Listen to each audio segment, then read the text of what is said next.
జై శ్రీమన్నారాయణ. సాధనతో సంగీత శిఖరాలను అందుకోవడానికి సంగీత సాధనాంజలికి స్వాగతం పలుకుతోంది మీ గీతాంజలి. ఈరోజు మనం శ్రీ విష్ణు సహస్రనామ స్తోత్రంలోని చాలా ముఖ్యమైన శ్లోకాలను ఆరంభించబోతున్నాం. అంటే ఈ సహస్రనామ స్తోత్రంలో ఆ శ్రీమన్నారాయణుణ్ణి స్తుతిస్తూ 108 శ్లోకాలు చెప్పబడ్డాయి. ఈ శ్లోకాలలో మొదటి 10 శ్లోకాలను వాటి భావంతో పాటు ఈరోజు మనం నేర్చుకోబోతున్నాం. అయితే ఇంతకుముందు ఈ విష్ణు సహస్రనామం సిరీస్లో మనం మొదటి వీడియోలో మొదటి 6 శ్లోకాలలో ప్రార్థనా శ్లోకాలను నేర్చుకున్నాం. అలాగే ఆ తర్వాత రెండవ భాగంలో 13 శ్లోకాలతో ఈ విష్ణు సహస్రనామ స్తోత్రం యొక్క నేపథ్యాన్ని చెప్పుకున్నాం. ఆ తర్వాత మూడవ భాగంలో సంకల్పాన్ని, అలాగే ఆ శ్రీమన్నారాయణ్ణి ధ్యానిస్తూ ప్రార్థిస్తూ సాగేటటువంటి ధ్యాన శ్లోకాలను నేర్చుకున్నాం. ఈరోజు మనం శ్రీ విష్ణు సహస్రనామ స్తోత్రంలోని చాలా ముఖ్యమైనటువంటి భాగాన్ని ఆరంభించబోతున్నాం. అదే 1000 నామాలతో, సహస్రనామాలతో ఆ శ్రీమన్నారాయణుణ్ణి ఉపాసించేటటువంటి ముఖ్యమైన శ్లోకాలను ఈరోజు మనం ఆరంభిస్తున్నాం. మొదటి 10 శ్లోకాలను ఈరోజు ప్రతి శ్లోకంలో ఉన్న నామాలను విడదీసి చెప్పుకుంటూ ఆ నామాల యొక్క భావాన్ని కూడా తెలుసుకోవడానికి ప్రయత్నిద్దాం. మీరందరూ కూడా ఈ నామాల భావాన్ని తెలుసుకొని ఆ తరువాత శ్లోకాలను నేర్చుకోవడానికి ప్రయత్నించండి. ఎందుకంటే మామూలుగా శ్లోకాలను చదివినా ఈ స్తోత్రాన్ని పఠించినా మంచిదే, కానీ భావాన్ని తెలుసుకుని చదివినప్పుడు ఈ స్తోత్రం చదవడం వల్ల కలిగే ఫలితం చాలా చాలా ఎక్కువగా ఉంటుంది. ఇక ఈ విష్ణు సహస్రనామ స్తోత్రం విశ్వం విష్ణుర్వషట్కారు అనే మొదటి శ్లోకంలోని విశ్వం అనే మొదటి నామంతో ఆరంభమవుతుంది. అలాగే 108వ శ్లోకంలో చివర ఉన్నటువంటి అభిరక్షతు అన్న నామంతో ముగుస్తుంది. ఇక్కడ ఒక విశేషాన్ని మనం గమనించవచ్చు. విశ్వం అభిరక్షతు అంటే ఈ 1000 పేర్లతో మనం ఆ శ్రీ మహావిష్ణువుని ఈ విధంగా పూజిస్తే, ఉపాసిస్తే ఆయన మనల్ని రక్షిస్తారు అనే గొప్ప భావాన్ని ఇక్కడ మనం గమనించవచ్చు. ఇక్కడ మొత్తం 108 శ్లోకాలలో 1008 నామాలు ఉన్నాయి. ఇన్ని నామాలతో మనం ఆ శ్రీమన్నారాయణ్ణి పూజించబోతున్నాం, అర్చించబోతున్నాం, ఉపాసించబోతున్నాం. అయితే మనందరికీ ఒక అనుమానం రావచ్చు, స్వామిని పూజించడానికి, ఉపాసించడానికి 1000 నామాలే ఎందుకు, సహస్రనామాలతోనే పూజించాలా అంటే, సహస్రం అనేది అనంతత్వానికి సంకేతం. అంటే అంతకు మించిందంటూ ఏదీ లేదు అన్న విధంగా చెప్పుకోవచ్చు. మరి ఆ శ్రీమన్నారాయణుడు అనంతనాముడు, అనంత రూపుడు, ఆయన శక్తి అనంతం, ఆయన తత్వం అనంతం.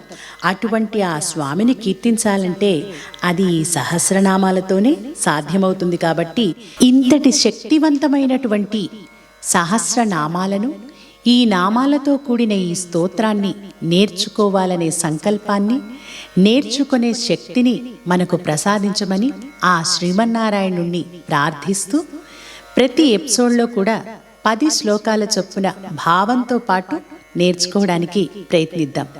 ఇక మొదటి శ్లోకం విశ్వం విష్ణుర్వషట్కారో భూత భవ్య భవత్ ప్రభుః భూత కృద్భూత భృద్భావో భూతాత్మా భూత భావనః.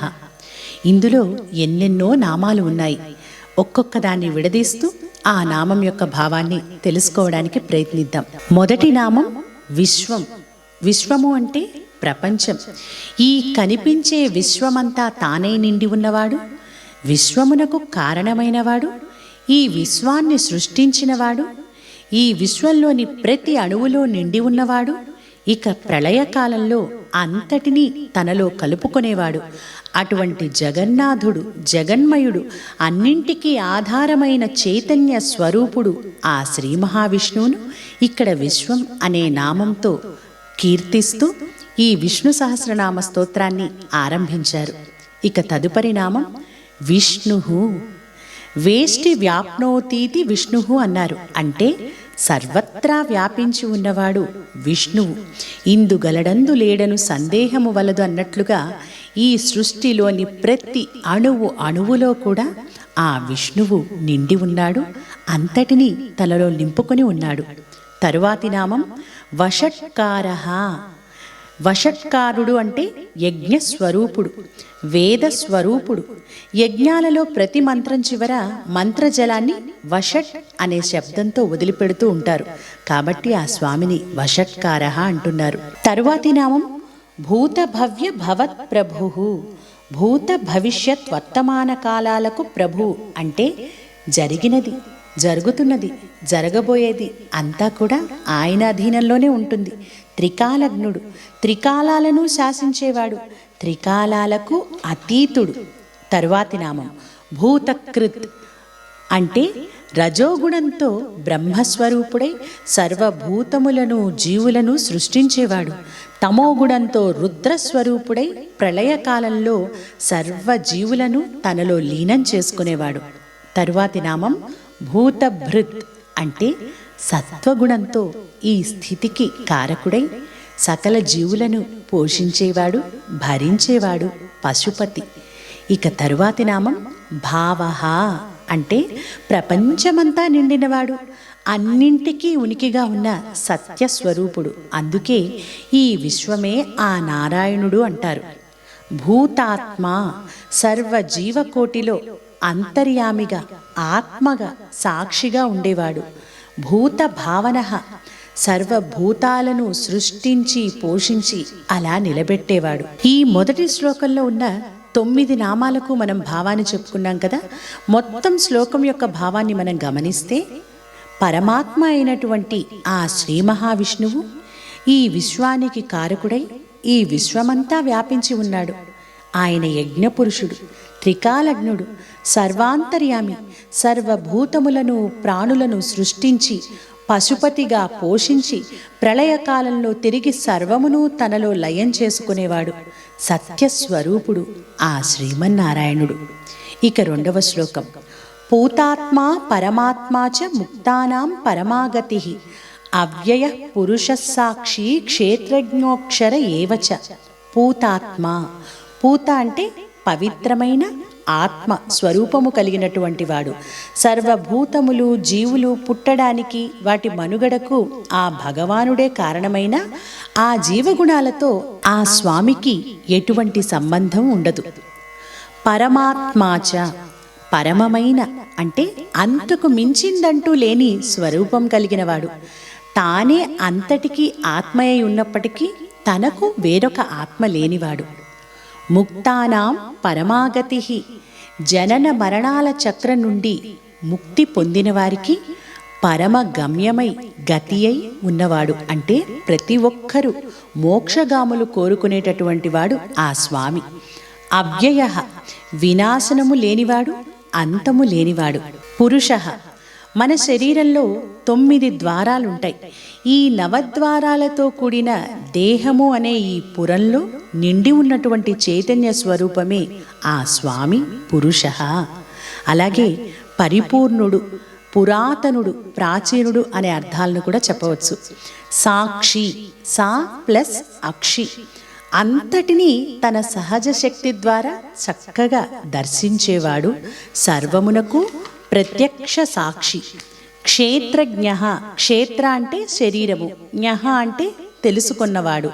సర్వజీవుల శరీరాలు అనే క్షేత్రాలలో ఉండి వాళ్లను పూర్తిగా తెలిసినవాడు ఆ స్వామి. అక్షర అంటే క్షరము, నాశనము లేనివాడు. బీజాక్షర స్వరూపుడు, అక్షరాలలో ప్రథముడు. ఈ విధంగా 2వ శ్లోకంలో మొత్తం 8 నామాలు చెప్పబడ్డాయి. ఈ శ్లోకం యొక్క పూర్తి భావాన్ని మనం పరిశీలిస్తే పవిత్రుడు, నిత్యుడు, అతి గొప్పదైనటువంటి మోక్షానికి అంటే అంతకు మించిందంటూ ఏదీ ఉండదు, అటువంటి మోక్షానికి పెన్నిధి, పరమావధి ఆ శ్రీమన్నారాయణుడే. అన్ని ప్రాణుల దేహాలలో ఉండి ఆయన సర్వసాక్షిగా నిలిచాడు. నాశనము లేనివాడు, పురుషోత్తముడై సకల జీవుల శరీరాలు అనే క్షేత్రాలను సంపూర్ణంగా పూర్తిగా తెలుసుకున్నవాడు ఆ శ్రీమన్నారాయణుడు. ఇక 3వ శ్లోకం యోగో యోగవిదాం నేత ప్రధాన పురుషేశ్వర నారసింహ వపు శ్రీమాన్ కేశవ పురుషోత్తమ. యోగ అంటే యోగముచే పొందదగినవాడు కాబట్టి ఆ భగవానుడు యోగ అని చెప్పబడ్డాడు. యోగ విదాం నేత, యోగ సాధకులకు, యోగ మార్గంలో నడిచేవారికి దారి చూపించి, వారిని నడిపించి వారి యోగక్షేమాలను చూచేవాడు. అంటే ఆయన నమ్ముకున్న వారిని ఎప్పటికీ ఆయన విడిచిపెట్టడు. ప్రధాన పురుషేశ్వర. ప్రధాన అంటే ప్రకృతి, పురుష అంటే జీవుడు, ఈశ్వర అంటే ప్రభువు, ప్రకృతి పురుషులకు అధిపతి. నారసింహ వపుః. ప్రహ్లాదుణ్ణి రక్షించడానికి నరసింహావతారమును దాల్చినవాడు. శ్రీమాన్. శ్రీ అంటే లక్ష్మీదేవి. ఆ లక్ష్మీదేవిని వక్షస్థలంలో ధరించినవాడు. రమణీయమైనటువంటి స్వరూపం కలిగినవాడు. కేశవః. చక్కని కేశములు గలవాడు. అలాగే కేసి అను రాక్షసుణ్ణి సంహరించినవాడు. బ్రహ్మ విష్ణు మహేశ్వరులు ఈ త్రిమూర్తులకు ఆధారమైన వాసుదేవ చైతన్యమే ఆ కేశవుడు. పురుషోత్తమః. పురుషులలో సర్వోత్తముడు. తన భక్తులకు ఫలాలను ప్రసాదించడంలో ఎంతో గొప్పవాడు. ఈ విధంగా 3వ శ్లోకంలో మొత్తం 7 నామాలు చెప్పబడ్డాయి. ఈ 3వ శ్లోకం యొక్క పూర్తి భావాన్ని ఒకసారి తెలుసుకుందాం. ఆ శ్రీమన్నారాయణుడు యోగస్వరూపుడై యోగులకు దారిని చూపిస్తూ ఉంటాడు. పురుషోత్తముడై శ్రేష్ఠుడై ఆ లక్ష్మీదేవిని వక్షస్థలంపై ధరించి అలరారుతూ త్రిమూర్తులకు కూడా ఆధారంగా ఉన్నాడు. ప్రకృతి పురుషులకు అధిపతి, భక్తులను ఎల్లవేళలా కాపాడేటటువంటి ప్రహ్లాద వరదుడు, నరసింహావతార స్వరూపుడు ఆ శ్రీమన్నారాయణుడు, ఈ జగద్రక్షకుడు అంటూ ఈ 3వ శ్లోకంలో ఆ స్వామిని వివిధ నామాలతో కీర్తించడం జరిగింది. ఇక 4వ శ్లోకం. సర్వశర్వ శివస్థాణు భూతాదిర్నిధిరవ్యయః సంభవో భావనో భర్త ప్రభవ ప్రభురీశ్వర. ఈ శ్లోకాన్ని కలిపి చదివేటప్పుడు జాగ్రత్తగా ఏ విధంగా చదవాలో గమనించండి. మనం విడదీసి చెప్పినప్పుడు సర్వ శర్వ శివ స్థాణు అని ప్రతి పదం తర్వాత ప్రతి నామం తర్వాత విసర్గ పెట్టి చదవాలి.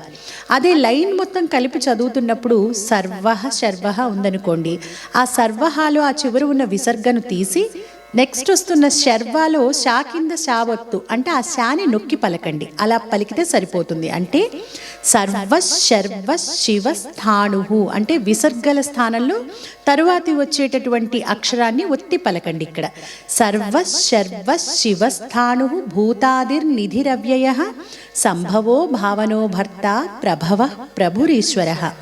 ఈ శ్లోకంలోని నామాల భావాన్ని తెలుసుకుందాం. సర్వ సర్వము తెలిసినవాడు, త్రికాలములు తెలిసినవాడు, సృష్టిలో ఉన్నదానికి సృష్టిలో లేనిదానికి కూడా కారణం ఆయనే. సృష్టి స్థితి లయలకు మూలకారకుడు. శర్వ ప్రళయకాలంలో ఈ సర్వ జగత్తును నశింపచేసి తనలో లీనం చేసుకునేవాడు. శివ అంటే శుభకరుడు, మంగళకరుడు. అలాగే పవిత్రుడు, శుద్ధుడు అనే అర్థం కూడా ఉంది. త్రిగుణములకు అతీతమైన వాడు. స్థాణు శాశ్వతుడు, స్థిరంగా ఉండేవాడు. అంతటా ఆయనే వ్యాపించి ఉన్నప్పుడు ఆయన ఇంకెక్కడికి వెళతాడు చెప్పండి? ఈ సృష్టిలోని ప్రతి అణువులో కూడా ఆయన స్థిరంగా కొలువై ఉన్నాడు. అందుకే ఆ స్వామి స్థాణు. భూతాదిహి సమస్త భూతములకు పంచభూతములకు మూల కారణం ఆయనే. నిధిరవ్యయః తరిగిపోని నశించని సంపదలు కలవాడు. ఈ సకల చరాచర జగత్తును సృష్టించేది ఆయనే. ప్రళయకాలంలో ఈ మొత్తం సృష్టిని తనలో లీనం చేసుకునేది ఆయనే. కాబట్టి ఆయన సంపదలు ఎప్పటికీ నశించవు. సంభవః శిష్ట రక్షణ, దుష్ట శిక్షణ కోసం, ధర్మ రక్షణ కోసం అనేక అవతారములను ఎత్తేవాడు. కారణ జన్ముడు. భావనః జీవుల వారి వారి కర్మలను అనుసరించి వారికి ఫలాలను ప్రసాదించేవాడు. భర్త జగత్తును పోషించేవాడు. భక్తుల యోగక్షేమాలను, ఈ ప్రపంచ భారాన్ని మోసేవాడు. ప్రభవః గొప్ప గొప్ప అవతారములు కలవాడు. సర్వభూతములను సృష్టించేవాడు. ప్రభుః అంతటికి అన్నిటికీ అందరికీ అధిపతి. ఈశ్వర సర్వ జగత్తును శాసించి పాలించి పోషించేవాడు. ఇలా ఈ 4వ శ్లోకంలో మొత్తం 12 నామాలు చెప్పబడ్డాయి. ఈ శ్లోకం యొక్క భావాన్ని ఒకసారి గమనిద్దాం. సర్వము తెలిసినవాడు ఆ శ్రీమన్నారాయణుడు. మంగళకరుడు, శుభప్రదాత, స్థిరంగా ఉండేవాడు. సర్వ జగద్రక్షకుడిగా సర్వ జగత్తును తానే సృష్టిస్తూ ప్రళయకాలంలో తిరిగి తనలోనే ఐక్యం చేసుకుంటూ ఎప్పటికీ నశించని సంపదలు గలవాడు ఆ శ్రీమన్నారాయణుడు. ధర్మరక్షణ కోసం, తన భక్తులను కాపాడడం కోసం అనేక అవతారాలను ఎత్తేవాడు. జగత్తును పాలించి పోషించి జీవులకు వారి వారి కర్మలకు అనుగుణంగా ఫలితాలను ఫలములను ఇచ్చేవాడు. కర్మలకు అతీతుడు ఆ శ్రీమన్నారాయణుడు, ఆ జగద్రక్షకుడైనటువంటి శ్రీ మహావిష్ణువు. ఇక 5వ శ్లోకం, స్వయంభూ శంభురాదిత్య. ఇక్కడ కూడా మీరు పలికేటప్పుడు ఏ విధంగా పలుకుతున్నామో గమనించండి. మనం విడదీసి చెప్పేటప్పుడు స్వయంభూ శంభురాదిత్య అంటే స్వయంభూ అంటూ విసర్గ పలకాలి, శంభురాదిత్య అనాలి. అదే మనం కలిపి చదువుకుంటున్నప్పుడు స్వయంభూ ఆ విసర్గను తీసేసి శంభులో శంని నొక్కి ఒత్తిచ్చి పలకండి. స్వయంభూ శంభురాదిత్య పుష్కరాక్షో మహాస్వనః అనాది నిధనోధాత విధాత ధాతురుత్తమ. స్వయంభూ అంటే స్వయంగా ఉద్భవించినవాడు. శంభు, శం అంటే శుభము, అంటే శుభములను సుఖ సంతోషాలను ప్రసాదించేవాడు. ఆదిత్య సూర్యునిలో బంగారపు రంగుతో దేదీప్యమానంగా ప్రకాశించేవాడు. 12 ఆదిత్యుల్లో విష్ణువు అనే పేరు గలవాడు. పుష్కరాక్ష కమలముల వలె వికసించిన విశాలమైన కన్నులు కలిగినవాడు. మహాస్వనః గంభీరమైన గొప్పదైన స్వరము నాదము కలిగినవాడు. ఓంకార స్వరూపుడు, వేదములే తన స్వరంగా కలిగినవాడు. అనాది నిధనః ఆది అంతములు లేనివాడు. ధాత అంటే ధరించువాడు. ఈ ప్రపంచమును ఆదిశేషువు మొదలైన రూపాలతో ధరించినవాడు ఈ ధాత. విధాత ఒక విధానాన్ని ఏర్పరిచినవాడు. అంతటినీ నడిపిస్తూ జరుగుతున్నదంతా గమనిస్తూ జీవుల కర్మలను బట్టి వారికి ధర్మబద్ధంగా ఫలితాలను ఇస్తూ పోషించేవాడు కనుక ఆ స్వామి విధాత. ధాతురుత్తమః ధాతగా చెప్పే బ్రహ్మను కూడా సృష్టించినవాడు. సర్వ పదార్థాలలో అంతటిలో అన్నింటిలో ఎంతో గొప్పవాడు.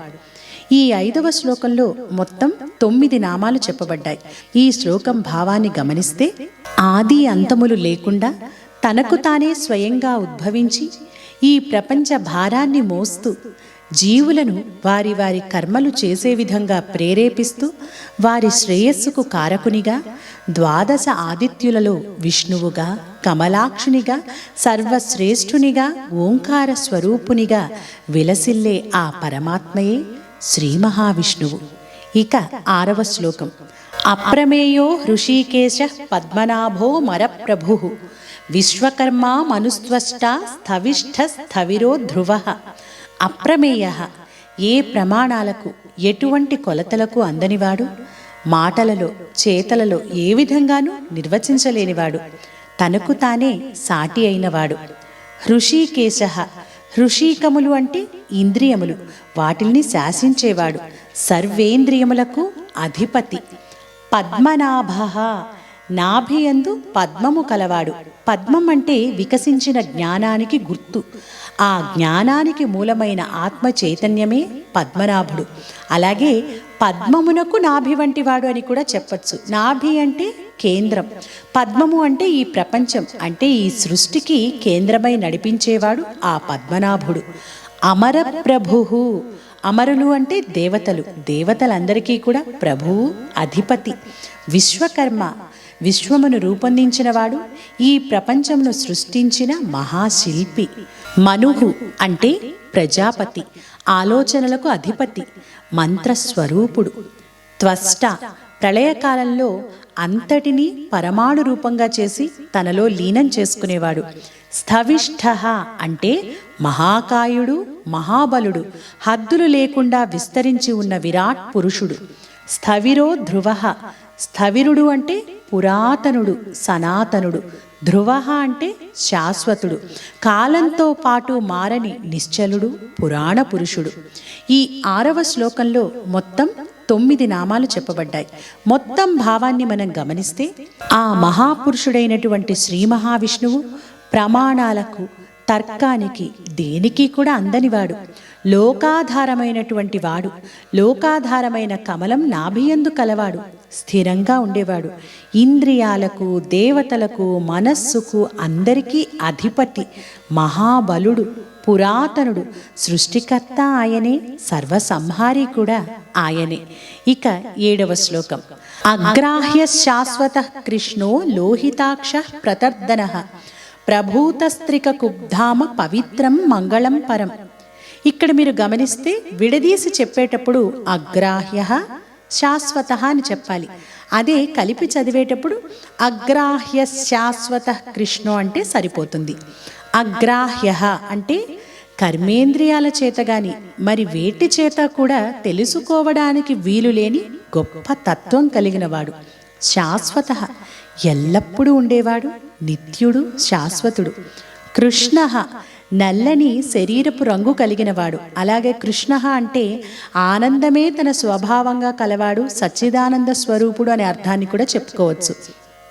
లోహితాక్ష ఎర్రని కన్నులు కలిగినవాడు, ఉగ్రస్వరూపుడు.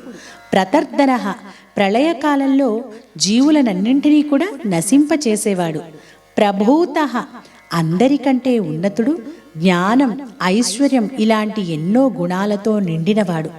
త్రికకుబ్ధామ 3 లోకములు స్థానంగా కలిగినవాడు. 3 లోకాలు అంటే ఊర్ధ్వ, అధో, మధ్యలోకాలు, పైన, క్రింద, మధ్య అంతటా కూడా నిండి ఉన్నవాడు, నివసించువాడు. పవిత్రం పవిత్రుడు, తన భక్తులను కూడా పవిత్రులను చేసేవాడు. శుద్ధ స్వరూపుడు. మంగళం పరం పరమ మంగళకరమైన రూపం కలిగినవాడు, మంచి కలుగ చేసే వారిలో ఎంతో ఉన్నతమైనవాడు.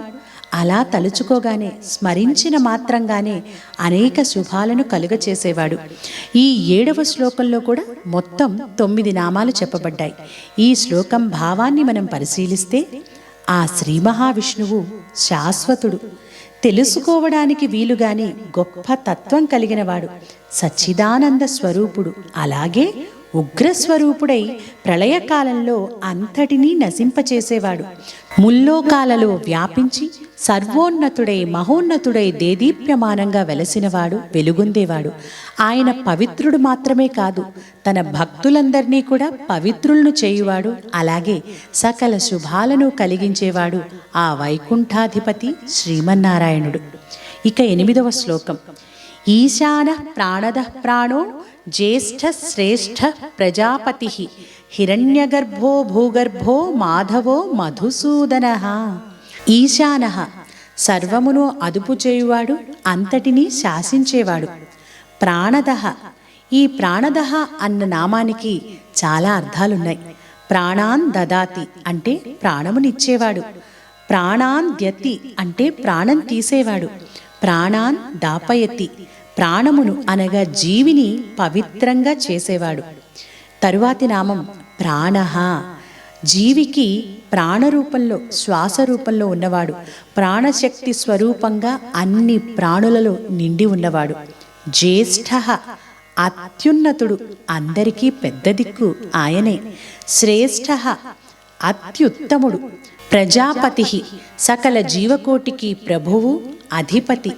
హిరణ్య గర్భ గర్భమున బ్రహ్మదేవుడు గలవాడు, పూర్తి బ్రహ్మాండాన్ని తన గర్భమున ధరించినవాడు. భూగర్భ ఒక తల్లి కడుపులో శిశువుని మోసినట్లుగా ఈ భూమిని అంతటినీ కూడా తన గర్భంలో ధరించి ఈ సృష్టిని నడిపిస్తున్నవాడు. మాధవ మా అంటే లక్ష్మీదేవి, ధవుడు అంటే భర్త, ఆ లక్ష్మీ విభుడు లక్ష్మీపతి. అలాగే మౌనము, ధ్యానము, యోగము చేత తెలుసుకోబడేవాడు ఆ మాధవుడు. మధుసూదన బ్రహ్మను వేధించిన మధు అనే రాక్షసుణ్ణి సంహరించినవాడు. ఈ 8వ శ్లోకంలో మొత్తం 10 నామాలు చెప్పబడ్డాయి.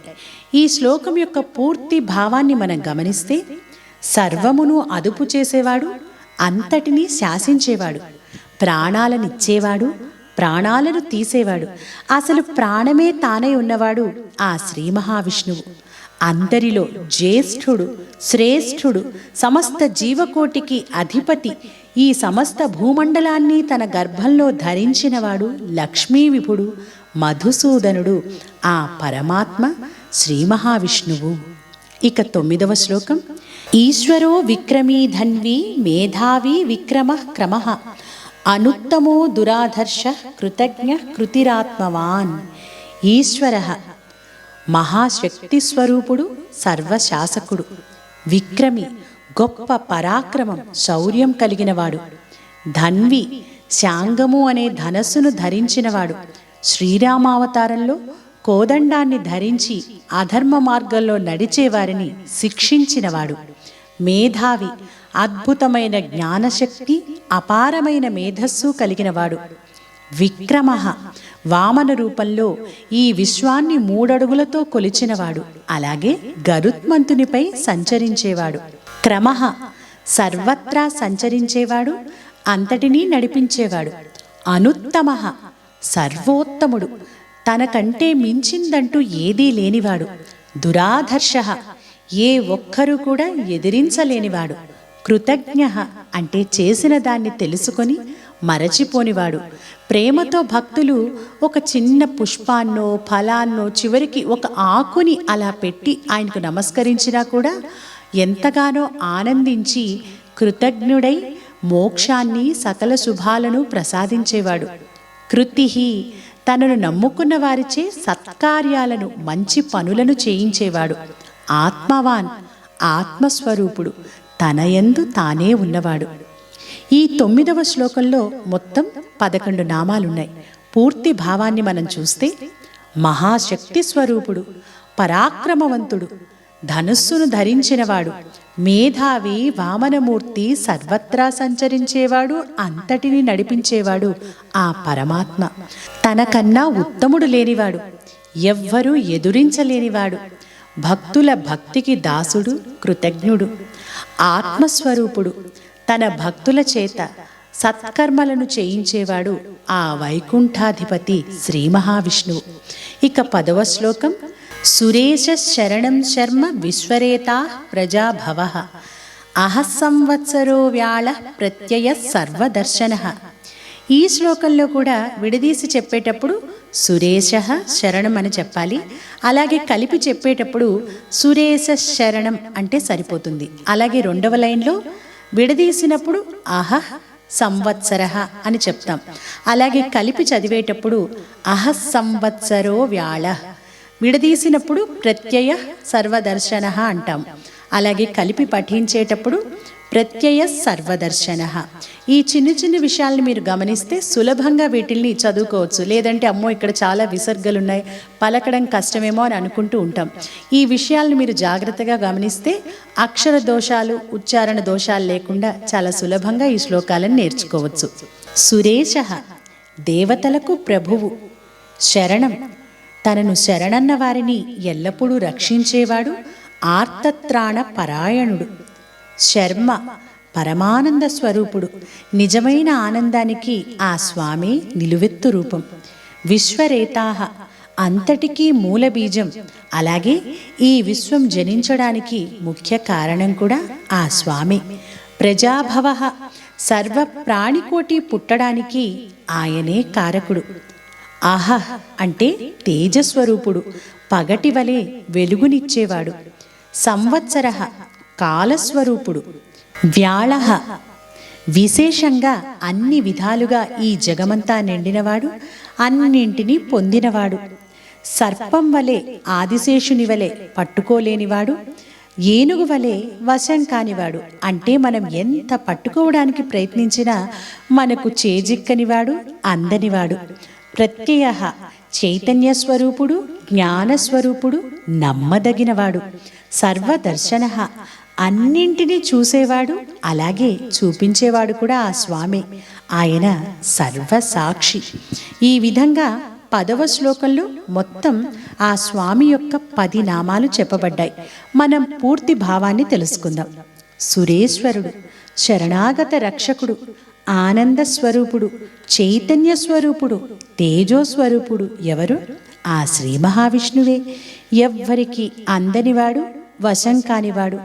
కాలస్వరూపుడిగా ఈ ప్రపంచాన్ని, ఈ సృష్టిలోని సమస్త ప్రాణికోటిని పుట్టించినవాడు, ఈ జీవులందరి కర్మలకు సాక్షిగా నిలిచినవాడు, ఈ విశ్వాన్ని సృష్టించి ఈ విశ్వమంతా నిండి ఈ విశ్వాన్నంతటినీ నడిపిస్తూ సమస్త కర్మలకు సాక్షిభూతుడుగా తన భక్తులను ఎల్లవేళలా కాపాడి రక్షించేటటువంటి ఆ వైకుంఠాధిపతి శ్రీమన్నారాయణుడు శ్రీ మహావిష్ణువుని ఈరోజు మనం 10 శ్లోకాలతో ఎంతగానో ఉపాసించాం, పూజించాం.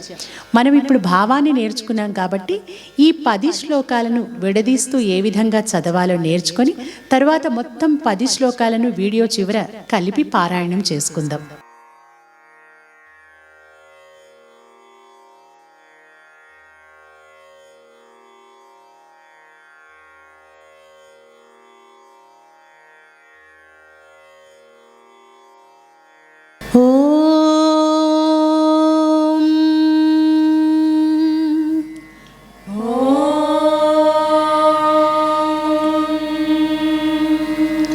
विश्वं विष्णुर्वषट्कारो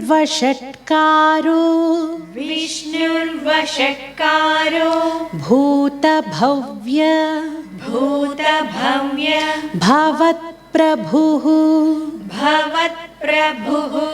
भूतकृत् भूतभृद्भावो भूतात्मा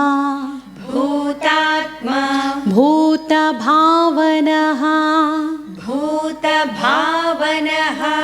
विश्वं विष्णुर्वषट्कारो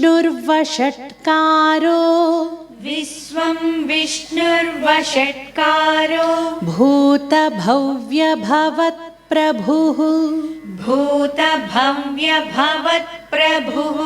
भूतकृत् भूतभृद्भावो भूतात्मा भूतभावनः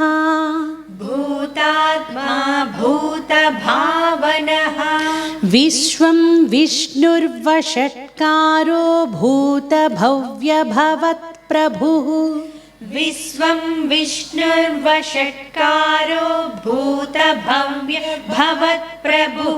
भूतकृत् भूतभृद्भावो भूतात्मा भूतभावनः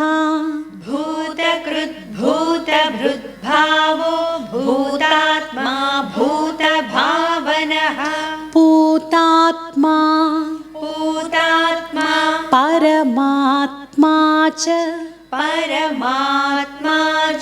मुक्तानां परमागतिः अव्ययः पुरुषः साक्षी क्षेत्रज्ञोऽक्षर एव च पूतात्मा परमात्मा च मुक्तानां परमागतिः अव्ययः पुरुषः साक्षी क्षेत्रज्ञोऽक्षर एव च पूतात्मा परमात्मा च मुक्तानां परमागतिः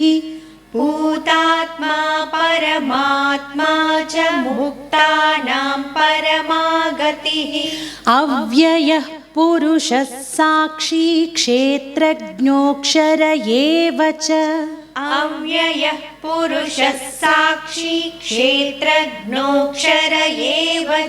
योगो योगविदां नेता प्रधान पुरुषेश्वरः नारसिंह वपुः श्रीमान् केशवः पुरुषोत्तमः पुरुषोत्तमः योगो योगविदां नेता योगो योगविदां नेता प्रधानपुरुषेश्वरः प्रधानपुरुषेश्वरः नारसिंहवपुः श्रीमान् नारसिंहवपुः श्रीमान् केशवः पुरुषोत्तमः केशवः पुरुषोत्तमः योगो योगविदां नेता प्रधानपुरुषेश्वरः योगो योगविदां नेता प्रधानपुरुषेश्वरः नारसिंहवपुः श्रीमान् केशवः पुरुषोत्तमः नारसिंहवपुः श्रीमान् केशवः पुरुषोत्तमः सर्वशर्वः सर्वशर्वः शिवस्थाणु शिवस्थाणु भूतादिर्निधिरव्ययः भूतादिर्निधिरव्ययः सम्भवो सम्भवो भावनो भर्ता भावनो भर्ता प्रभवः प्रभवः प्रभुरीश्वरः प्रभुरीश्वरः सर्वशर्वः शिवस्थाणु सर्वशर्वः शिवस्थाणु भूतादिर्निधिरव्ययः भूतादिर्निधिरव्ययः सम्भवो भावनो भर्ता सम्भवो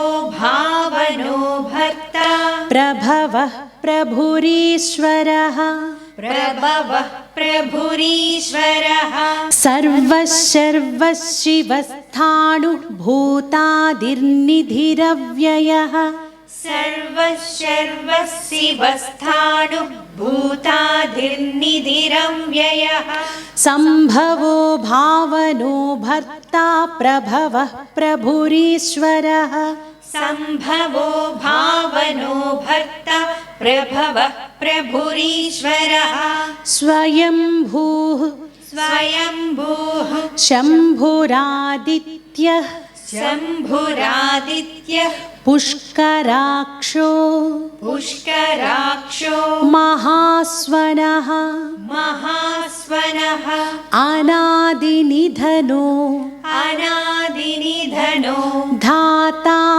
धाता विधाता विधाता धातुरुत्तमः धातुरुत्तमः स्वयंभूः शम्भुरादित्यः स्वयंभू शम्भुरादित्यः पुष्कराक्षो महास्वनः पुष्कराक्षो महास्वनः अनादिनिधनो धाता अनादिनिधनो धाता विधाता धातुरुत्तमः विधाता धातुरुत्तमः स्वयंभूः शम्भुरादित्यः पुष्कराक्षो महास्वनः स्वयंभू शम्भुरादित्यः पुष्कराक्षो महास्वनः अनादिनिधनो धाता विधाता धातुरुत्तमः अनादिनिधनो धाता विधाता धातुरुत्तमः अप्रमेयो अप्रमेयो हृषीकेशः ऋषिकेशः पद्मनाभोऽमरप्रभुः पद्मनाभोऽमरप्रभुः विश्वकर्मा विश्वकर्मा मनुस्त्वष्टा मनुस्त्वष्टा स्थविष्ठस्थविरो स्तविष्ठस्थविरो ध्रुवः ध्रुवः अप्रमेयो हृषीकेशः अप्रमेयो हृषीकेशः पद्मनाभोऽमरप्रभुः पद्मनाभोऽमरप्रभुः विश्वकर्मा मनुस्त्वष्टा विश्वकर्मा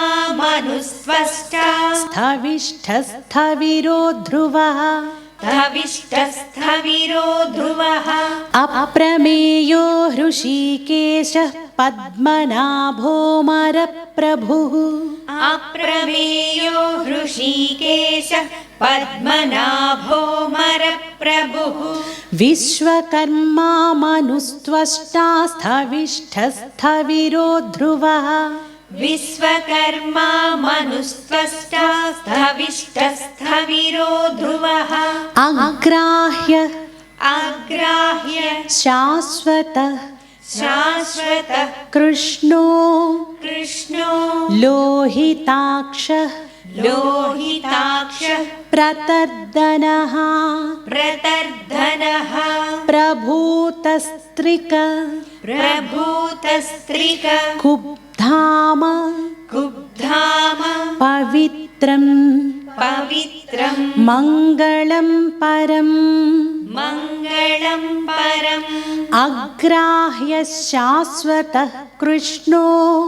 अग्राह्य शाश्वतः कृष्णो लोहिताक्षः प्रतर्दनः प्रभूतस्त्रिककुब्धाम पवित्रं मङ्गलं परम्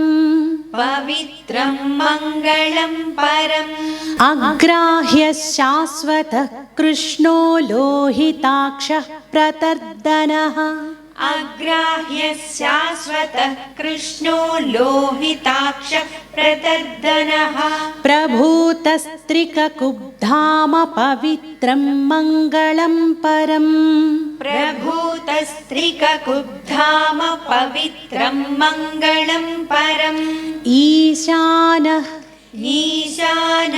प्राणदः प्राणो ज्येष्ठः श्रेष्ठः प्रजापतिः हिरण्यगर्भो भूगर्भो माधवो मधुसूदनः ईशानः प्राणदः प्राणो ज्येष्ठः श्रेष्ठः प्रजापतिः हिरण्यगर्भो भूगर्भो माधवो मधुसूदनः ईशानः प्राणदः प्राणो ज्येष्ठः श्रेष्ठः प्रजापतिः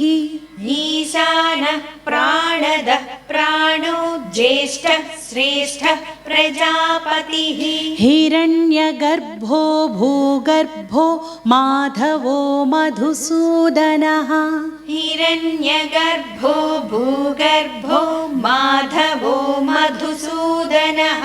ईश्वरो विक्रमी धन्वी मेधावी विक्रमः क्रमः अनुत्तमो दुराधर्षः कृतज्ञः कृतिरात्मवान् ईश्वरो विक्रमी धन्वी मेधावी विक्रमः क्रमः अनुत्तमो दुराधर्षः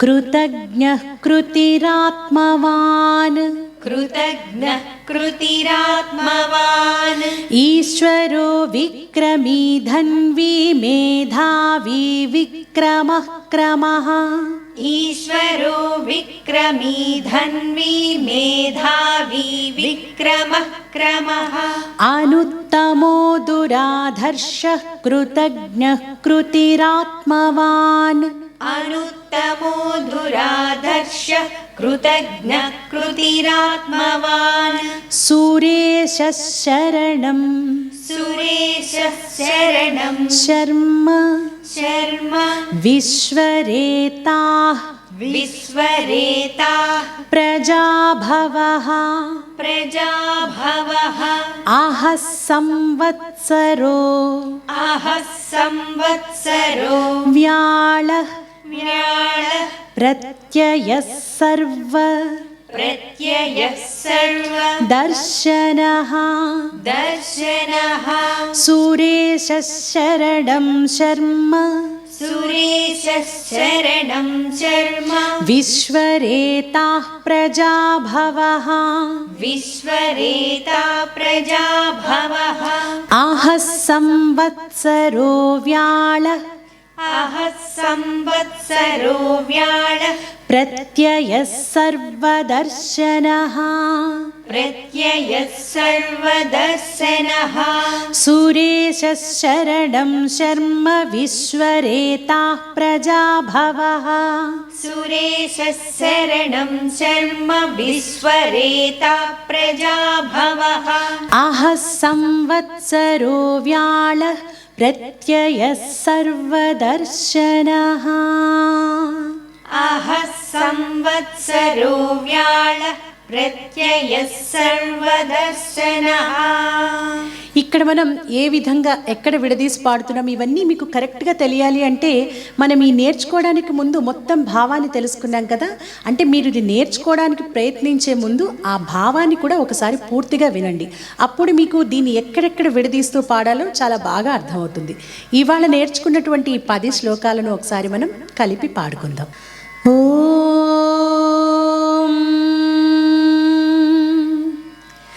विश्वं विष्णुर्वषट्कारो भूतभव्यभवत्प्रभुः भूतकृद्भूतभृद्भावो भूतात्मा भूतभावनः भूतात्मा परमात्मा च मुक्तानां परमागतिः अव्ययः पुरुषः साक्षी क्षेत्रज्ञोऽक्षर एव च योगो योगविदां नेता प्रधानपुरुषेश्वरः नारसिंहवपुः श्रीमान् केशवः पुरुषोत्तमः सर्वः शिवस्थाणुः भूतादिर्निधिरव्ययः सम्भवो भावनो भर्ता प्रभवः प्रभुरीश्वरः स्वयंभू शम्भुरादित्यः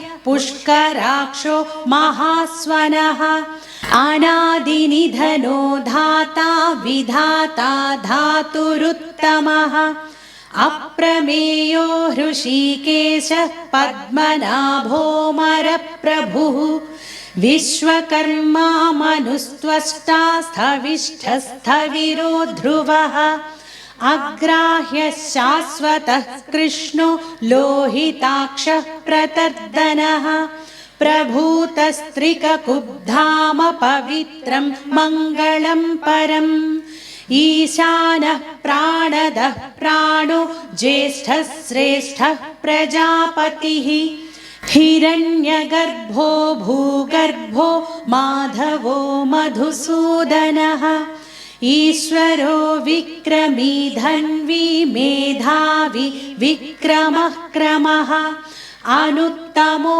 दुराधर्षः कृतज्ञः कृतिरात्मवान् सुरेशः शरणं शर्म विश्वरेताः प्रजाभवः आहः संवत्सरो व्याळः प्रत्ययः सर्वदर्शनः. మీరందరూ కూడా ఈ విష్ణు సహస్రనామ స్తోత్రాన్ని నేర్చుకుంటున్నప్పుడు ఈ వీడియో మీకు ఎంత ఉపయోగకరంగా అనిపించిందో మాకు మంచి కామెంట్స్ రూపంలో తెలియచేయండి. అలాగే మన సంగీత సాధనాంజలి ఛానల్ని, అలాగే సింగ్ విత్ గీతాంజలి ఛానల్ని పాటలు, సంగీతం ఇలాంటి స్తోత్రాలంటే ఇష్టం ఉన్నటువంటి ప్రతి ఒక్కరికి కూడా షేర్ చేయండి, లైక్ చేయండి, సబ్స్క్రైబ్ చేయండి, బెల్ ఐకాన్ని క్లిక్ చేయండి. తరువాతి వీడియోలో మరొక చక్కటి అంశంతో మళ్ళీ తిరిగి కలుసుకుందాం. జై శ్రీమన్నారాయణ.